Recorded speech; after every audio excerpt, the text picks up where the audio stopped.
So your family has history with Oregon State. What impresses you about their program?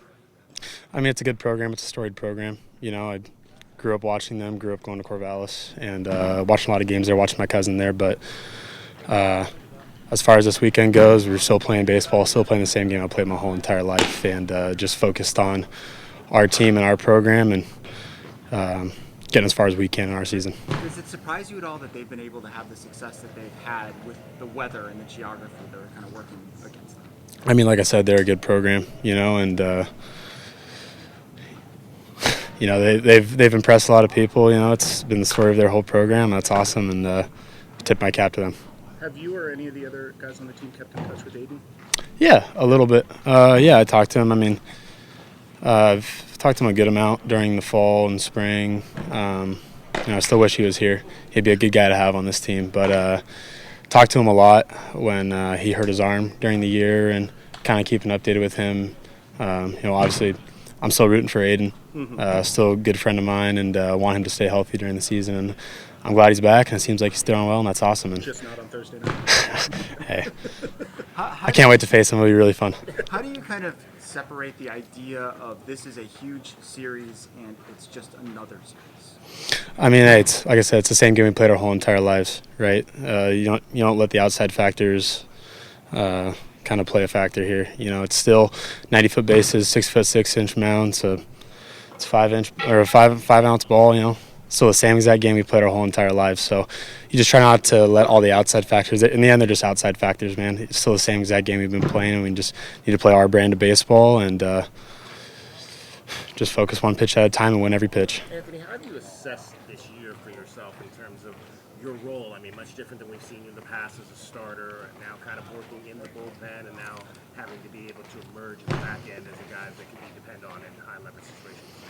I mean, yeah, the year can go. A lot of different things can happen in a year, and it's my third year, and all 3 years, a lot of ups and downs, a lot of different things. So you never know where it's going to take you, but in the end, I'm a competitive guy. I want to get on the mound. I want to do whatever I can to help our team win, and whatever position that may be, I'm willing to do it, whether it's as a starter, whether it's as a reliever, coming in late, coming in for plus-minus innings. It doesn't matter. I just want to get on the mound as much as possible and help my team win. What's allowed you to kind of be so tight lately in those high leverage games? I don't know. I think I've always been a competitive guy my whole entire life. I've been working a lot on my mental skills this year, working a lot with Dr. Webb at the school and our mental performance psych side of it, and working a lot on, hey, they're just 3 outs, man. Doesn't matter the situation, doesn't matter the inning. You still got to get 3 outs. Your job as a pitcher is to get 3 outs and get out of the inning. So same thing we got to do this weekend as a team, not let the outside factors, play here, and just play our brand of baseball. Same thing I'm trying to do. I made some adjustments with Coach Vance that have helped me out a lot. But like I said, just trying to help the team win. When Kevin approached you about changing your role, what was that conversation? He just said, hey, it was kind of 2 times, it was in the beginning of the year after the USD outing. He said, hey, we're going to move you to the pen. I remember him talking to me a lot in the fall, saying, hey, be open to being a reliever. I think this could be a good role for you. I think this could work out for you. He talked to me after the nightmare in San Diego and told me, hey, we're going to move you to the bullpen, or we're going to move Walty into the rotation. And then after New Mexico State midweek, he said, hey, we're going to move you to the pen full-time now. And then he approached me before the New Mexico outing and said, hey, this is the adjustment I want you to make here. And it worked out, carried it into the next outing, and here we are now. What was that adjustment? Throw as hard as you can. Pretty simple. Just kind of said, hey, just go up there, and everything that you have, when you throw as hard as you can, not only does it make your fastball better, it makes your slider better, everything plays off each other better, your intent is better, makes everything play up, and it's really worked out for me. What are the differences in mindset between being a starter and moving to the pen? Kind of a little bit of empty the tank, It's like we'd have our inner squads here, and my last inning was always just like, I knew it was my last inning. I would always say, burn the ships, give it everything you got right here, and it would always be my best inning.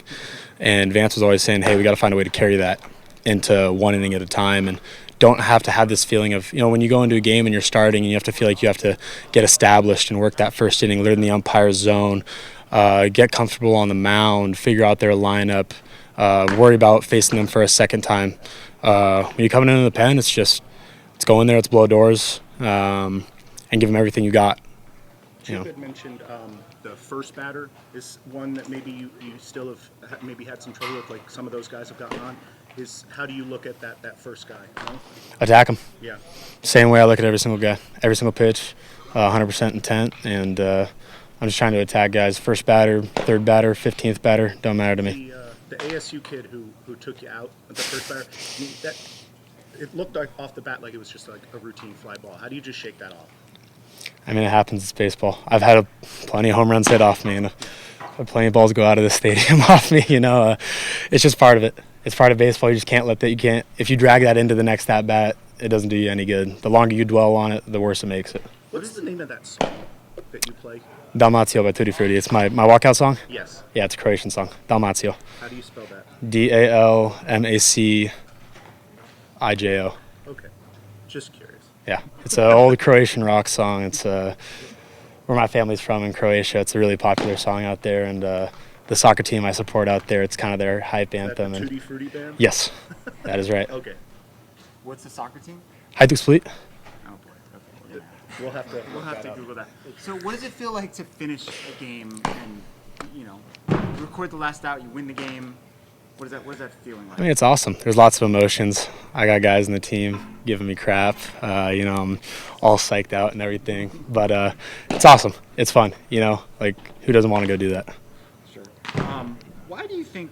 What has enabled the team to be in the position that you guys are in right now? I mean, I think it starts all in the clubhouse. This whole entire year, we've really worked on chemistry in the clubhouse, and that we don't want to be a good team. We want to be a great team.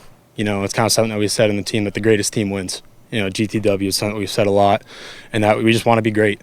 We want to be great in everything that we do, on the field, off the field, in the classroom. How you do anything is how you do everything. We want to do everything great. So it kind of starts there, and it all translates on the field. Any specific examples or things that you've done as a team to promote that chemistry? Yeah, kind of working on getting the hitters together with the pitchers, and just kind of everything as a team. You win and lose as a team, and that you got to truly believe that even if there's an error that costs the run, that beats us, that forces us to lose the game or whatsoever, or a guy hits a walk-off to win the game. It's a team win and it's a team loss, and that you have to truly believe that and buy into that. And like I said, the whole team is bought in. Everybody supports each other. Everybody's behind each other. And, one guy maybe has a rough outing, the next guy's there to pick him up, and vice versa. So Chip said that there might have been some tension between hitters and pitchers the last couple of years. I think he used the word frustration. Did you sense that? Oh, 100%. It's been a long-lasting thing here. As you guys know, you guys have been covering the team for a while. Arizona's known for hitting. This program's known for hitting. And this stadium can be a really tough place to pitch in. We've had some high team ERAs in the past, and our offense, we've had some unreal offenses in the past years. So I think there's always been this little tension between, that the pitchers were blowing games and stuff. And, I'll be honest, my 2 years here, the pitching has struggled, and I know you guys have seen that. You guys have covered that, and there's no way around it. But in the end, you have to come together and just realize that it is a team sport, and that you win and lose as a team, and that it's not on any individual or any side of the game. It's not on the offense, it's not on the defense, it's not on the pitching, it's on the whole entire team. So changing that this year has really, really helped us. How much, when that preseason ranking of ninth came out, were there whispers inside the clubhouse that they don't know who we really are? Yeah, I talked to you guys in the beginning of the season. I said that a lot. Hey, we're not the ninth best team in this conference. We're gonna be up there. We're gonna pitch. We're gonna hit. We've been in inter squads. We've seen it all. It's my third year here, and this is the winningest team I've ever been around. And I sensed that from the beginning. I sensed that from the fall, and when that came out, we all kind of laughed, and we knew that we had a really good chance to be really good this year, and still got to finish the job.